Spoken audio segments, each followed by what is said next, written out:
নমস্কার, good afternoon. শুরু করছি তিনটে নিউজ কর্নার। আমি অনির্বাণ, আমার সঙ্গে রুমেলা। তিনটে নিউজ কর্নারে প্রতিদিন থাকে 5টা গুরুত্বপূর্ণ খবর। আজও রয়েছে 5টা গুরুত্বপূর্ণ খবর। কি কি আসুন আমাদের দর্শকদেরকে জানাই। 5টা গুরুত্বপূর্ণ খবরের প্রথম খবর, কাল নীতি আয়োগের বৈঠক, যোগ দিচ্ছেন মমতা বন্দ্যোপাধ্যায়। নীতি আয়োগের বৈঠকে নেই ইন্ডিয়া জোটের 7 মুখ্যমন্ত্রী। কথা দিয়েছিলাম তাই বৈঠকে যোগ দেব, এমনটা জানিয়েছেন মমতা বন্দ্যোপাধ্যায়। অন্যদিকে আর্থিক বঞ্চনা তো রয়েছেই, সঙ্গে বাংলা ভাগের চক্রান্ত। দিল্লি যাওয়ার আগে বিজেপি নেতা মন্ত্রীদের বিরুদ্ধে সুর চড়ালেন মুখ্যমন্ত্রী মমতা বন্দ্যোপাধ্যায়। দেশকে টুকরো টুকরো করার ছক, এই আচরণ নিন্দনীয় তো মুখ্যমন্ত্রী। তৃণমূলের অন্দরে বিভীষণ কারা? পুরো ভোটের আগে দলের নেতাদের কাছে লিখিত রিপোর্ট চাইল অভিষেক বন্দ্যোপাধ্যায়ের ক্যামাক স্ট্রিটের দপ্তর। রিপোর্টে জানাতে হবে দলের কেউ ভোটে অসহযোগিতা করেছে কি না। অন্যদিকে রাজ্যপালের বিরুদ্ধে একাধিক বিল আটকে রাখার অভিযোগ, সুপ্রিম কোর্টের দ্বারস্থ রাজ্য সরকার। রাজ্যপাল স্বরাষ্ট্রমন্ত্রকের নোটিশ সুপ্রিম কোর্টে। 3 সপ্তাহ পর রাজ্যের করা মামলার শুনানি। 2014 সালের পর 17টি পুরসভার 1834টি চাকরি নিয়ে চার্জশিটে চাঞ্চল্যকর দাবি সিবিআই-এর। কেন্দ্রীয় এজেন্সির চার্জশিটে দাবি, এই নিয়োগ উপযুক্ত পদ্ধতি মেনে হয়নি। প্রথমবার ধৃত অয়নশীল ও দক্ষিণ দমদম পুরসভার প্রাক্তন চেয়ারম্যান পাঁচু গোপাল রায়ের নামে চার্জশিট। কোন খবরের বিশ্লেষণ প্রয়োজন? আরো বিশ্লেষণের তো প্রয়োজন দরকার নেই, তুমি অনেকটাই বলে দিয়েছো রুমেলা। আমার মনে হয় আমাদের একটা জিনিস খুব ইম্পর্টেন্ট খবর আজকে, ডেভেলপমেন্ট।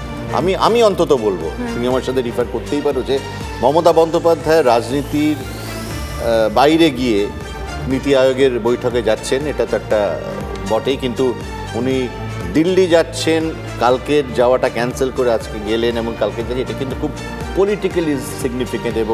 এবং নীতি আয়োগের বৈঠকে কিন্তু যেটা খুব একাধিকভাবে চর্চিত হচ্ছে সারাদিন ধরে, যে তাতে কিন্তু ইন্ডিয়া জোটের 7 মুখ্যমন্ত্রী নেই, ইন্ডিয়া জোট মিসিং। তাই কথা দিয়েছিলাম তাই যাচ্ছি, এটাই বললেন মমতা বন্দ্যোপাধ্যায়। এবং যে বলেছেন যে আমার আগে থেকেই কথা দেওয়া আছে, তো আমি কিন্তু যেতেই হতো, আমি তো কথার খেলাপ করতে পারি না। তবে ইন্ডিয়া জোটের 7 জন না গেলেও কালকের বৈঠকে কিন্তু মমতা বন্দ্যোপাধ্যায়ের সঙ্গে থাকছেন ঝাড়খণ্ডের মুখ্যমন্ত্রী হেমন্ত সোরেন। মমতা বন্দ্যোপাধ্যায় কি বলেছেন একটু শুনে নি। আমি আগে যেহেতু সিদ্ধান্তটা নিয়েছিলাম যে যাব বলে জানিয়েছিলাম, কিন্তু এদের যে আচরণ, বাংলা সহ অপোজিশন স্টেটগুলোকে টোটাল বঞ্চনা করা হয়েছে। চেষ্টা করব আমার স্টেটের হয়ে কথা বলা। মমতা বন্দ্যোপাধ্যায় আজ দিল্লির উদ্দেশ্যে রওনা দিলেন। বিকেলে তার দলীয় সাংসদদের সঙ্গে বৈঠক রয়েছে। এবার আগামীকাল এই বৈঠকে তিনি থাকবেন কি থাকবেন না, এই নিয়ে যে দোলাচল পুরোটা কেটেছে তা কিন্তু নয়। কেসি বেণুগোপাল তিনি কি বলছেন, তার বক্তব্যে এরকম একটা দোলাচল তিনি জিইয়ে রেখেছেন, শুনুন আগে। Now the picture is very clear that after the union budget, India alliance parties are very much agitated because the government had done injustice to the states, most of the states where India alliance is ruling. Clear discrimination. Therefore, we are not going to participate. I think that Mamata ji will also not attend. That's what my understanding. Mamata Bandyopadhyay বলছেন রুমেলা যে আমার সঙ্গে তো কোনো কথা হয়নি, আমি নীতি আয়োগের বৈঠকে যাব কি যাব না কোনো কথা হয়নি। তো আজকে হঠাৎ এত ডেসপারেশন কেন কংগ্রেসের তাকে না যেতে দেওয়ার? আগে তো কিছু হয়নি।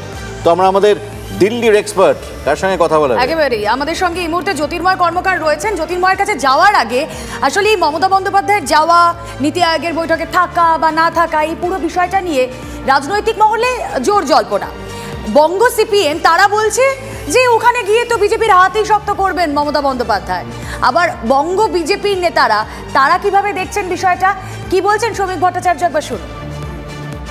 সাধারণত আমাদের মুখ্যমন্ত্রী মমতা বন্দ্যোপাধ্যায় তো কেন্দ্রের ডাকা কোনো বৈঠকে যোগ দেন না। তো যদি সুমতির উদয় হয়ে থাকে তাহলে পশ্চিমবঙ্গের প্রান্তিক মানুষ উপকৃত হবে। সরাসরি চলে যাই, আমাদের প্রতিনিধি জ্যোতির্ময় কর্মকার এই মুহূর্তে রয়েছেন আমাদের সঙ্গে। জ্যোতির্ময়, মমতা বন্দ্যোপাধ্যায় এর আগে এমন হয়েছে যে তিনি নীতি আয়োগের বৈঠকে যাননি, উপস্থিত থাকেননি, কিন্তু আমার মনে পড়ছে না সেই সময় এত জলঘোলা হয়েছে যা এবার মমতা বন্দ্যোপাধ্যায় যখন আজ বললেন যে হ্যাঁ আমি কাল যাব, কিছুক্ষণ সময়ের জন্য থাকবো, এর একটা পলিটিক্যাল সিগনিফিকেন্স আছে। আমি তোমার কাছ থেকে জানতে চাইবো কোন কোন দিকগুলো নিয়ে আলোচনা এই মুহূর্তে তুঙ্গে। দেখো, দুটি দিক এক্ষেত্রে রয়েছে। এক, মমতা বন্দ্যোপাধ্যায় তিনি দীর্ঘদিন ধরে এই নীতি আয়োগের বৈঠকে তিনি আসেননি এবং এবারের বৈঠকে তিনি আসছেন। 2022 সালে একটি বৈঠকে তিনি এসেছিলেন এবং সেই সময় বিরোধী শাসিত একাধিক রাজ্যের মুখ্যমন্ত্রীরাও সেই বৈঠকে উপস্থিত ছিলেন। কিন্তু মমতা বন্দ্যোপাধ্যায় এবার যখন আসছেন সেই সময় ইন্ডিয়া জোটের অভ্যন্তরে থাকা 7টি রাজ্যের মুখ্যমন্ত্রী তারা অনুপস্থিত থাকছেন। তারা আগাম ঘোষণা করে জানিয়ে দিয়েছেন যে বাজেটের প্রতিবাদ করে তারা উপস্থিত থাকবেন না। সেই সময় মমতা বন্দ্যোপাধ্যায়ের নীতি আয়োগের বৈঠকে যোগ দেওয়া স্বাভাবিকভাবেই তাৎপর্যপূর্ণ এবং প্রত্যাশিতভাবেই কিছু প্রশ্ন সামনে উঠে আসছে। কিন্তু সূত্র মারফত যে খবরগুলি আমাদের কাছে আসছে যে এক্ষেত্রে মমতা বন্দ্যোপাধ্যায়ের অবস্থান অত্যন্ত স্পষ্ট। তিনি জানাচ্ছেন যে যখন এই সিদ্ধান্ত ইন্ডিয়া জোটের অভ্যন্তরে নেওয়া হয় সেই সময় তার সঙ্গে কোনো আলোচনা করা হয়নি। জ্যোতির্ময়, তুমি আমাদের বলো যে তুমি এখন এক্স্যাক্টলি কোথায় দাঁড়িয়ে আছো? দেখো, আমি এই মুহূর্তে রয়েছি বঙ্গভবনের সামনে, চাণক্যপুরী বঙ্গভবনের সামনে। ঠিক এই বঙ্গভবনে এই জায়গাতেই মুখ্যমন্ত্রী মমতা বন্দ্যোপাধ্যায় আর কিছুক্ষণের মধ্যে এসে উপস্থিত হবেন। যে খবর আমরা পাচ্ছি যে ইতিমধ্যেই মমতা বন্দ্যোপাধ্যায়ের ফ্লাইট দিল্লিতে ল্যান্ড করেছে এবং তারপরেই তিনি এসে এখানে উপস্থিত হবেন। বিকেল 4টের সময় সাংবাদিকদের সঙ্গে চা চক্রে মিলিত হবেন মমতা বন্দ্যোপাধ্যায়। সেখানে ক্যামেরা অ্যালাউ নয়, কিন্তু সাংবাদিকদের সঙ্গে তিনি আলাপচারিতা করবেন এবং বিকেল 5টা থেকে তার দলীয় সাংসদদের সঙ্গে বৈঠক রয়েছে। এই বৈঠক রাজনৈতিকভাবে যথেষ্ট তাৎপর্যপূর্ণ হয়ে গিয়েছে, কারণ গতকাল সংসদের অভ্যন্তরে সুকান্ত মজুমদার, নিশিকান্ত দুবে, সংসদের বাইরে অনন্ত মহারাজ তারা একে একে যে দাবিগুলি করেছেন সেই দাবিকে তৃণমূল কংগ্রেস ইন্টারপ্রেট করছে যে বাংলা ভাগের প্রচেষ্টা হচ্ছে। এক্স্যাক্টলি জ্যোতির্ময়, আমি সেটাই জানতে, সেই ইনফরমেশনটাই আমি জানতে চাইছিলাম এবং ধন্যবাদ জ্যোতির্ময় আমাদের সঙ্গে থাকার জন্য। রুমেলা, এক্স্যাক্টলি যেটা জ্যোতির্ময় বললো, যা ইঙ্গিত করলো, it's very evident Mamata Bandyopadhyay এমপিদের সাথে মিটিং করে একটা স্ট্র্যাটেজি ঠিক করবেন পার্টির। এবং কি স্ট্র্যাটেজি আছে তোমার কাছে, কি ইনফরমেশন আছে? একদিকে আর্থিক বঞ্চনা আর অন্যদিকে বাংলা ভাগের চক্রান্ত। দিল্লি যাওয়ার আগে বিজেপি নেতা মন্ত্রীদের বিরুদ্ধে সুর চড়িয়ে গিয়েছেন মুখ্যমন্ত্রী মমতা বন্দ্যোপাধ্যায়। দেশকে টুকরো টুকরো করার ছক, আর এই আচরণ নিন্দনীয়। তো এমনটাই মুখ্যমন্ত্রী প্রতিবাদ জানাতে কাল নীতি আয়োগের বৈঠকে যোগ। তিনি স্পষ্ট বলেছেন ভয়েস রেকর্ড করতে না দিলে প্রতিবাদ জানাতে পিছপা হবেন না। শুনুন একবার। From minister two BJP party, একদিকে হচ্ছে ইকোনমিক ব্লকেড, অন্যদিকে হচ্ছে জিওগ্রাফিক্যালি ব্লকেড, পলিটিক্যাল ব্লকেড এবং বিভিন্ন দিক দিয়ে ঘিরে টুকরো টুকরো করে দেওয়ার দেশকে যে পরিকল্পনা, we strongly condemn this attitude. To record our voice, আমি জাস্ট যাচ্ছি, কিছুক্ষণ থাকবো, ভয়েস রেকর্ড করতে দিলে রেকর্ড করব, না হলে প্রতিবাদ করব, করে বেরিয়ে আসবো। মমতা বন্দ্যোপাধ্যায় নিজে মনে করছেন যে এই নীতি আয়োগের বৈঠকে উপস্থিতি তার যুক্তরাষ্ট্রীয় কাঠামোয় সেটা শুধুমাত্র সৌজন্যের উপস্থিতি। এবং মমতা বন্দ্যোপাধ্যায় যাওয়ার আগে যেই দুটো পার্ট উল্লেখ করলেন, একদিকে আর্থিক বঞ্চনা, অন্যদিকে বাংলা ভাগের চক্রান্ত। এই বাংলা ভাগের চক্রান্তের উৎসটা কোথায়? তার জন্য আমরা ফিরে যাই গতকাল সংসদে কি বক্তব্য রেখেছেন নিশিকান্ত দুবে। শুনুন। किशनगंज, अररिया, कटिहार, मालदा, मुर्शिदाबाद और पूरा संथाल बना है, इसको यूनियन टेरिटरी बनाइए, नहीं तो हिंदू खाली हो जाएंगे।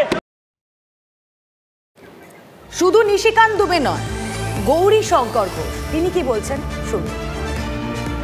পরিস্থিতি খুবই ভয়ানক। আমি 2022 সালে পরিস্থিতি, কারণ আমি সেখানকার জনপ্রতিনিধি, অর্থাৎ আমি যে বিষয়টা তুলেছিলাম সেটা যে সত্য, আজকে পার্লামেন্টে সেই দাবি নিশিকান্ত দুবে করেছেন, আমাদের কেন্দ্রীয় মন্ত্রী করছেন। যে পরিস্থিতি চলছে, আজকে ট্রাইবাল মহিলাদেরকে বিয়ে করে তাদের সম্পত্তি দখল করা হচ্ছে, সেখানে আমাদের ধর্মীয় স্বাধীনতা ক্ষুণ্ণ হচ্ছে, জাতীয় পতাকা তুলতে দেওয়া হচ্ছে না, সেখানে আমরা আইনের শাসন পাচ্ছি না, বিচার পাচ্ছি না, পুলিশ কোনো ভূমিকা নিচ্ছে না, ল অ্যান্ড অর্ডার নেই, আর সেখানে জেহাদিদের শাসন চলছে। এর আগে আমি স্বরাষ্ট্রমন্ত্রকে ডেপুটি যিনি ছিলেন প্রামাণিক, তার সঙ্গে দেখা করে এই দাবি জানিয়েছিলাম। আমি আগস্ট মাসে আবারও যাব, স্বরাষ্ট্রমন্ত্রকের সঙ্গে মন্ত্রীর সঙ্গে দেখা করে একই দাবি আবার জানাবো, অবিলম্বে এটাকে কেন্দ্রশাসিত অঞ্চল করে আইনের শাসন লাগু করে মুর্শিদাবাদ জেলা, মালদা জেলার মানুষকে বাঁচাবো।